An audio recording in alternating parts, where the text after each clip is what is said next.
Once two strangers climbed a rocky top looking for a moonshine.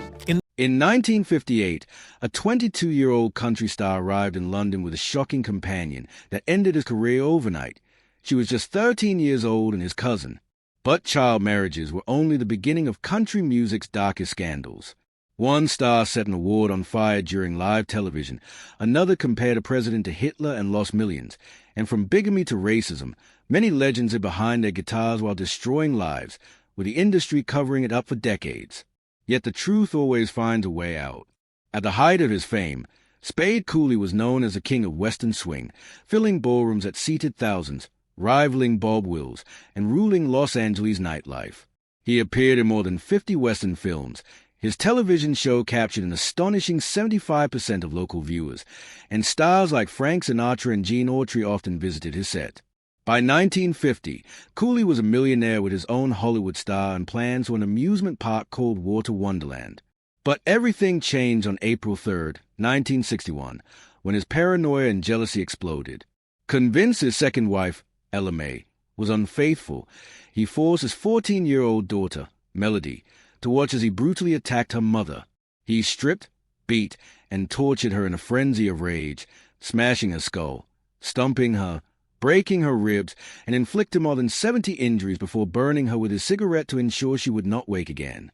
The crime scene was so horrific that even seasoned officers recoiled, and the autopsy described it as murder by torture.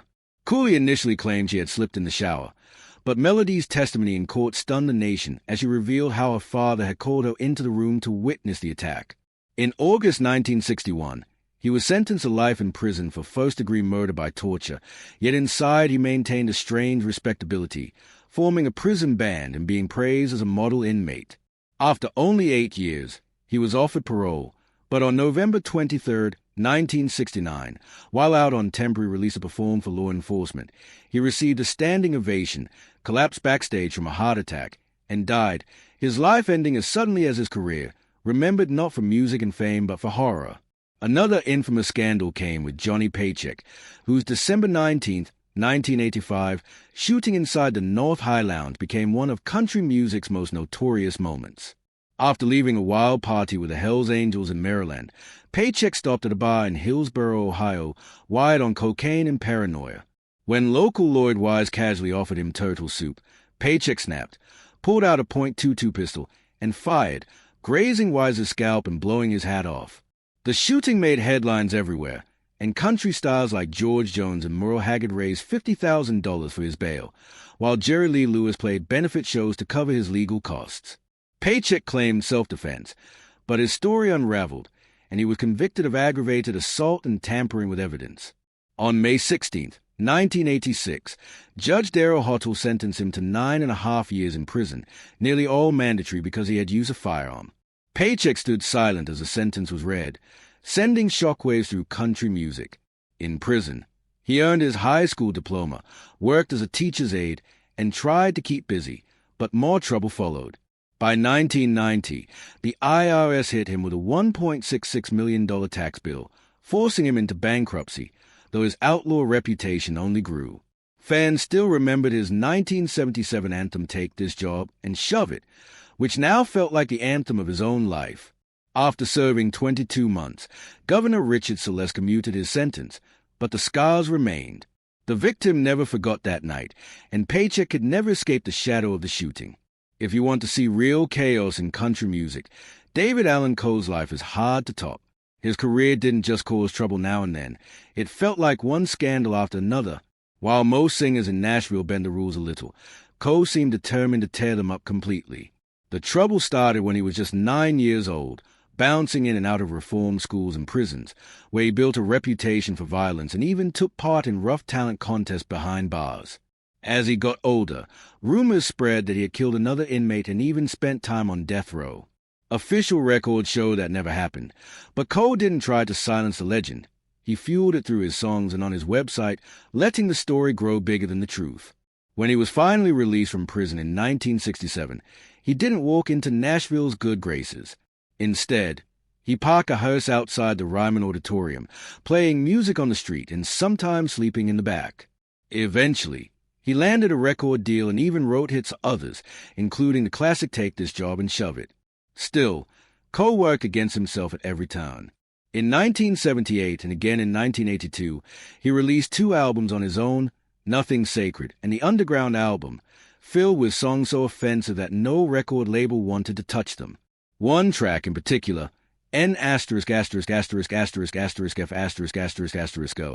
N***********************************************************************************************************************************************************************************************************************************************************2 racist and homophobic slurs. The New York Times and other outlets called his work some of the most racist, misogynistic, homophobic, and obscene songs ever recorded by a popular songwriter. Instead of backing down, Cole leaned into the outrage, selling the record himself through biker magazines and concerts, charging $20 apiece. When pressed to defend the lyrics, he claimed they were satire and pointed out that his drummer, Kerry Brown, was black, but the damage was done.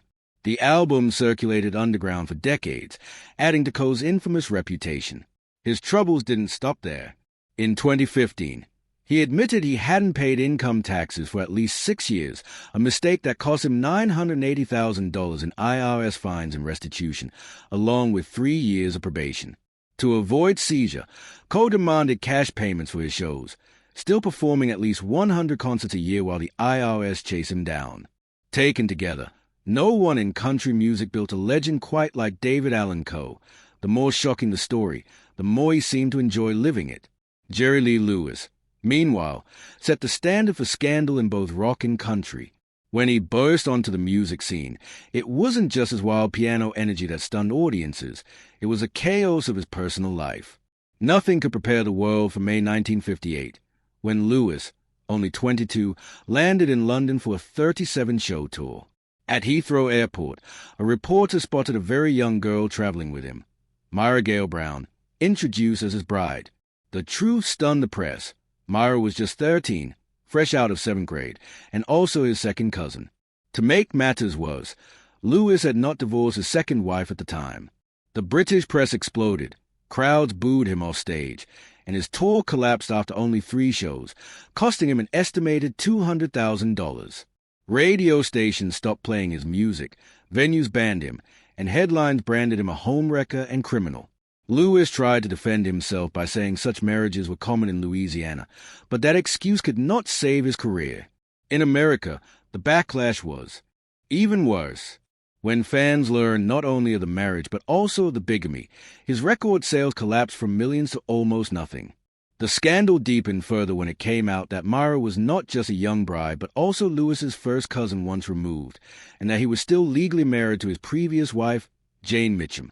Even so, Lewis and Myra remained married for 13 turbulent years, during which he later claimed she endured every form of physical and mental abuse imaginable, often fueled by his drinking and violent rages.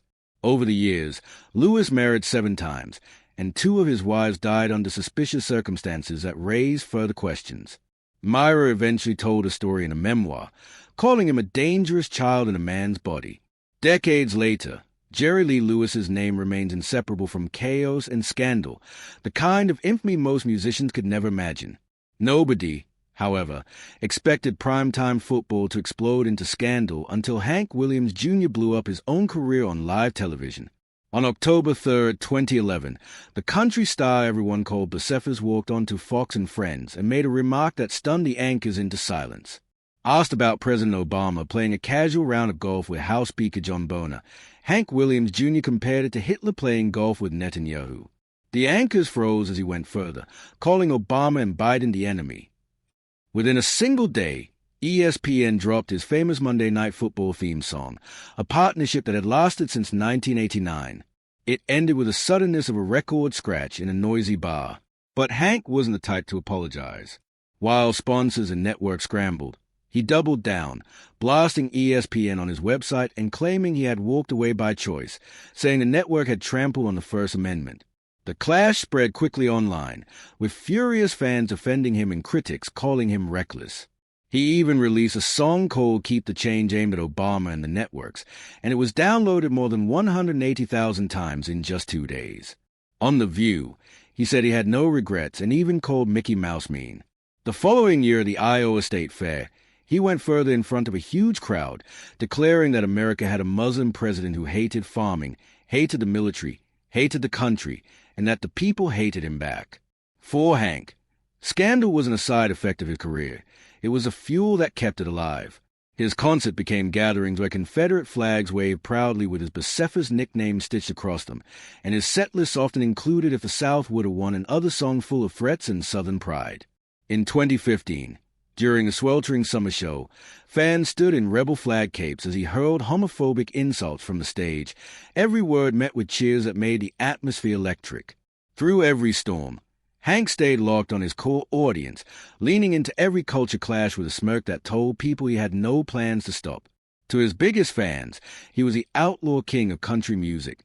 To his critics, he was a ringmaster of the loudest circus in the industry.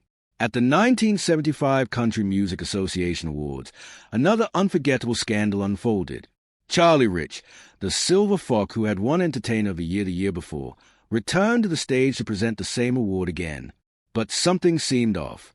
He wasn't steady on his feet, and his voice carried more than nerves. He had been drinking gin and tonics all night while still taking painkillers for a broken foot. The audience could sense something unusual, but no one expected what came next.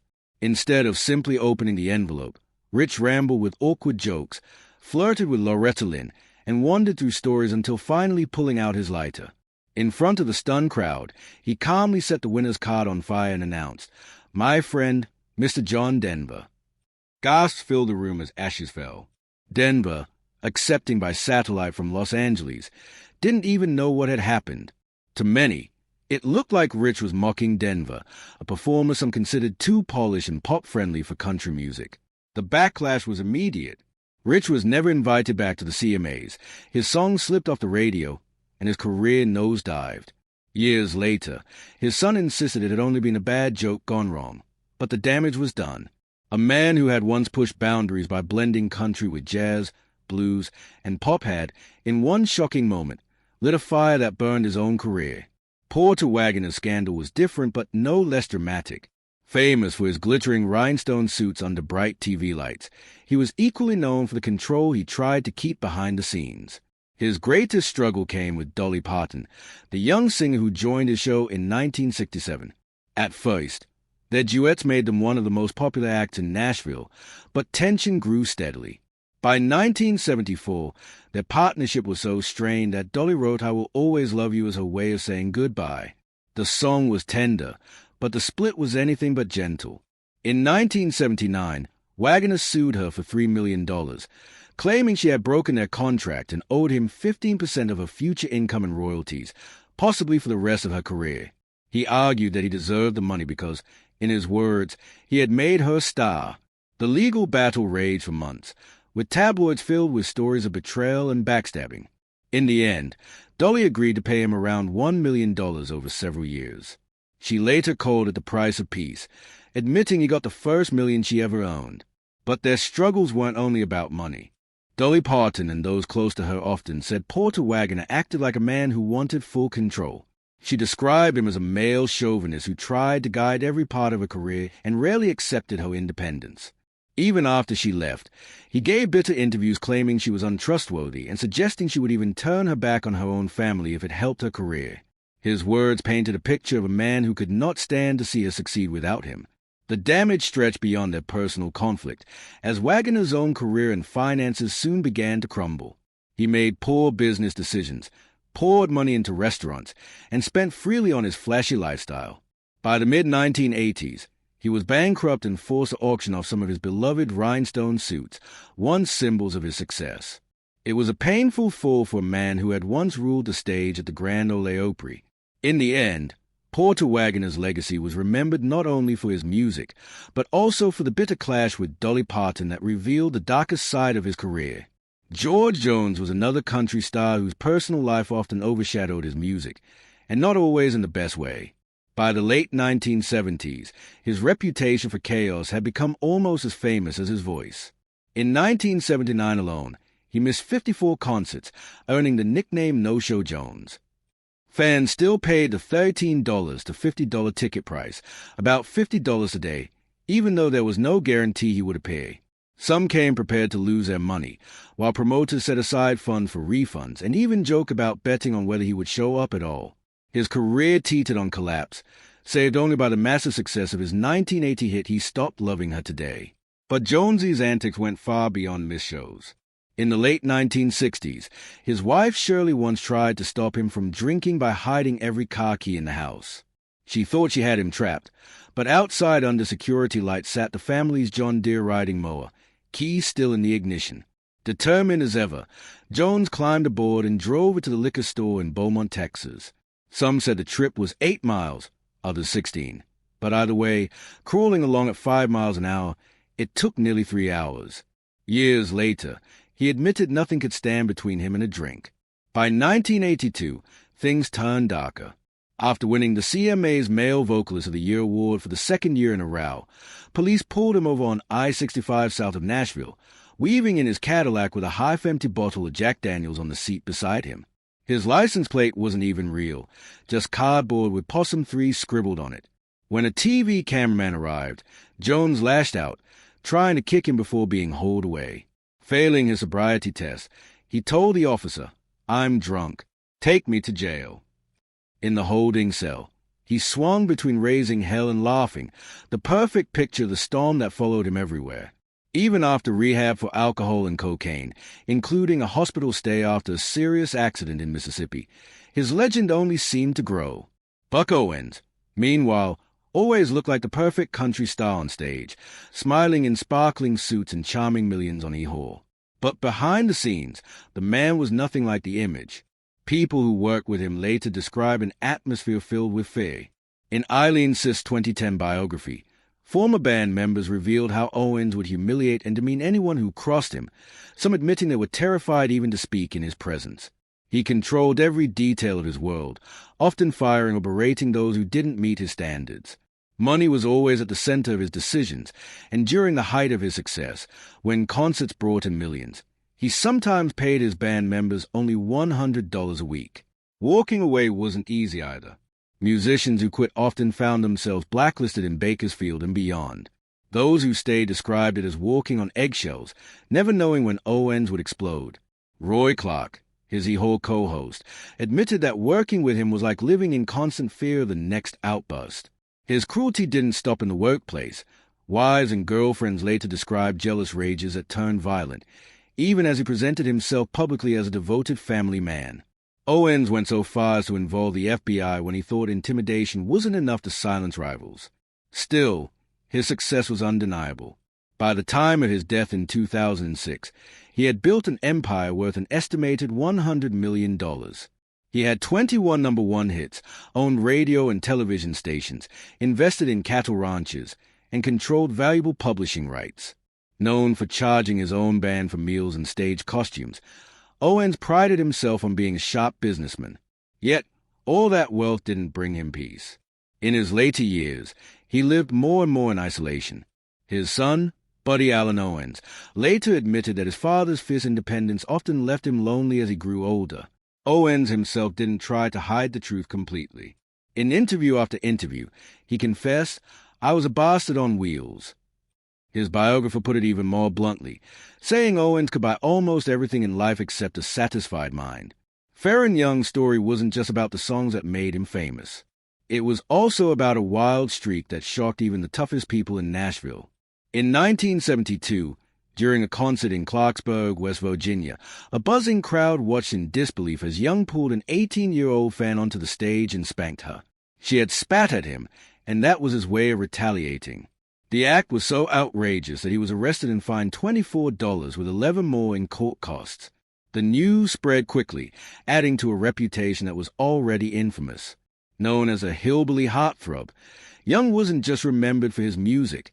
He was feared for his unpredictable drunken outbursts. Waitresses, reporters, and even members of his own band sometimes ended up facing his temper, often fueled by bourbon and barbiturates. His biographer, Diane Diekman, once described a night when he urinated all over a hotel hallway carpet, laughing as he claimed he had christened the motel in honor of the band's tour stop. His anger sometimes turned even darker. In 1984, while drunk and furious, he fired a pistol into the ceiling of his Tennessee home, marking the breaking point of his 32-year marriage. The most haunting part of his story came in December 1996. Alone, depressed, and weakened by cancer and emphysema, Young felt abandoned by the Nashville industry he had once helped shape. One morning, he picked up a .38 revolver and shot himself. He didn't die right away. A longtime bandmate found him alive in bed, but he passed away the next day at Summit Medical Center at the age of 64. His suicide note was brief and devastating. He blamed his failing health and what he called the decline of his career, making it clear that he believed the industry had left him behind. After his death, his ashes were scattered over Old Hickory Lake at the home of Johnny and June Carter Cash, leaving behind one final link to the rebellious spirit of classic country music.